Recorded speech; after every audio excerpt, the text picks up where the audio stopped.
কত সুন্দর আমাদের দেশ, কত সুন্দর আপনাদের সমন্বয়। যাদেরকে জুতাতে পিটাইলেও মান সম্মান আমাদের ক্ষয় হবে, আপনাদের না। যাদের বাবা মায়েদের ধিক্কার জানাই যে সমন্বয়করা, সার্জিস আলম, আমি নাম উল্লেখ করে বলতেছি, সার্জিস আলম, হাসনাত আব্দুল্লাহ, নাহিদ। এই নাহিদ তো আরেক চোর, এ তো আরেকটা চোর। সিলেটে নাকি 12 কোটি টাকা দুর্নীতি, সার্জিস আলমের বাসায় 2 কোটি টাকা, এই হাসনাতের বাড়িতে 100 কোটি টাকা, এরকম তো আরো অনেক আছে। ওই যে আসিফ নজরুলের বাড়িতে কোটি করে 5 কোটি টাকা নিয়ে এক একজনকে ছেড়ে দেয়, 2 কোটি টাকা আরেকজনকে বর্ডার ক্রস করে দেয়। এদের মধ্যে কোটি কোটি টাকা। এদের কেমন বাবা মা যে বাবা মা একবার জিজ্ঞেস করে না, বাবারে এই টাকাগুলো কোত্থেকে নিয়ে আসছো? এই প্রতিটা টাকা বাংলাদেশের জনগণের অভিশাপের টাকা। এক একটা অভিশাপ 100টা বিষাক্ত সাপের চেয়ে বেশি। এগুলো কেন তার বাবা মা বলে না? ধিক্কার জানাই। তাদের তো লজ্জা থাকা উচিত। এবং কি তাদের আত্মীয় স্বজনদের আমি বলি, তারাও কেউ বলতে পারে না তোমার ছেলে 5 লাখ টাকা 2 লাখ টাকা তার মোবাইল ইউজ করে, 1 কোটি টাকা দামের গাড়ি ইউজ করে, গাড়িগুলো কোথেকে পায়? যে একটা শার্ট কিনা, নতুন শার্ট কেনার সামর্থ্য জান নাই, সে আজকে 2 কোটি টাকার গাড়িতে চড়ে ঘুরতেছে। কোথেকে আসছে টাকাগুলো? এগুলো তাদের বাবা মা তাদের কোনো প্রশ্ন করে না। আমি ধিক্কার জানাই, লজ্জা লাগে আমার এদের কথা বলতে। তবে এই যে আগুন দিছে কিছুদিন আগে, এটা কালা দিছে। আপনি কি মনে করেন এই আগুনটা লাগছে? ইম্পসিবল।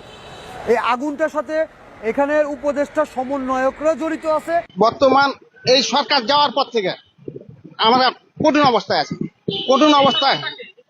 মানে কি এই হাসিনা যাওয়ার পর থেকে, মানে এর কারণ হয়েছে কি, এই যে রাস্তা মনে করেন, ধরেন একটা সাপোজ 20টা রাস্তা আছে, 20টা রাস্তার মধ্যে যদি 8টা বন্ধ করে থাকে, তা আমরা চলাফেরা করুন কোন জায়গায়? বৈষম্য বিরোধী যে আন্দোলন হলো, ছাত্র আন্দোলন, আদৌ কি বৈষম্য দূর হয়েছে?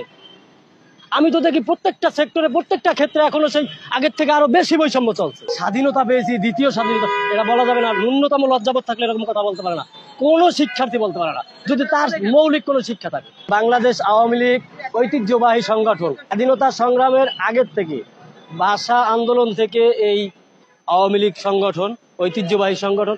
আমি চাই না যে এই সংগঠন নিষিদ্ধ। যদি ন্যূনতম কারো লজ্জাবোধ থাকে, এরকম কথা বলবে না যে স্বাধীন করেছি, সংস্কারও করবে। যে বিভিন্ন গ্রাফিতি লেখছে, অনেক গ্রাফিতি আমি সাধুবাদ জানাই, কিন্তু এরকম গ্রাফিতি আমি সাধুবাদ জানাই না যারা লেখছে যে স্বাধীন করেছি, সংস্কারও করব। স্বাধীন একবারই হয়েছে। দেশ তো শুধু ছাত্রের না, শুধু ছাত্রেরাই দেশে বসবাস করে না, আমরাও বসবাস করি। আর বর্তমান সরকার এগুলো ম্যান্ডেট করতে পারতেছে না। আর উনি রাজনৈতিক কোনো ব্যক্তিত্ব না, ওনারা দেওয়া সম্ভব না। এখানে প্রয়োজন, খুবই জরুরি প্রয়োজন রাজনৈতিক ব্যক্তিত্বের। আমি আপনাদেরকে প্রশ্ন করতে চাই, বৈষম্য বিরোধী যে আন্দোলন হলো, ছাত্র আন্দোলন, আদৌ কি বৈষম্য দূর হয়েছে? আমি তো দেখি প্রত্যেকটা সেক্টরে, প্রত্যেকটা ক্ষেত্রে এখনো সেই আগের থেকে আরো বেশি বৈষম্য চলছে। আওয়ামী লীগ সরকারের আমলে আমরা যে শান্তিটা পাইছি, কোন সরকারের আমলে পাই নাই। আমাদের কাছে আওয়ামী লীগ সরকারই ভালো ছিল। কোন দিকে না দিছে, যার ঘর নাই হ্যাঁ ঘর করে দিছে, মানে বিয়া করে পোলা বান্ডা পেড়ে থাকলে ওর বাতাটা হতো দিছে আওয়ামী লীগ সরকারে। বহুত কষ্টের মধ্যে আছি বাবা, বহুত কষ্টের মধ্যে আছি। কি বলবো তোমরা লোকে?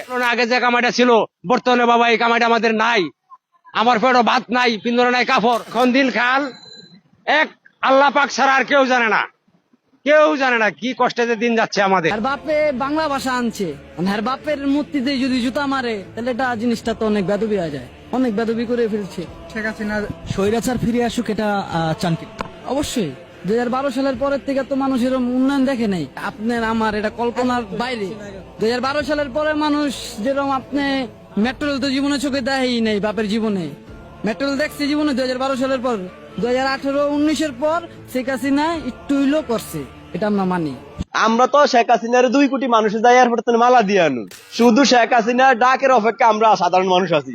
আমরা হইলাম শেখ হাসিনার রিজার্ভ ফোর্স। শেখ হাসিনা ডাকান মাত্রে আমরা আন্দোলনে আছি, কোনো সমস্যা নাই। পাতাল রেলের কাজ চলে, Karnaphuli tunnel, Dhaka elevated expressway, আপনার পদ্মা সেতু, রূপপুর পারমাণবিক বিদ্যুৎ কেন্দ্র, আরো বড় বড় মেগা প্রকল্প, এদিক বিগ অনেক নেতা কল্পনাও করে নিজেরা শেখ হাসিনা করিয়া দিয়ে গেছে।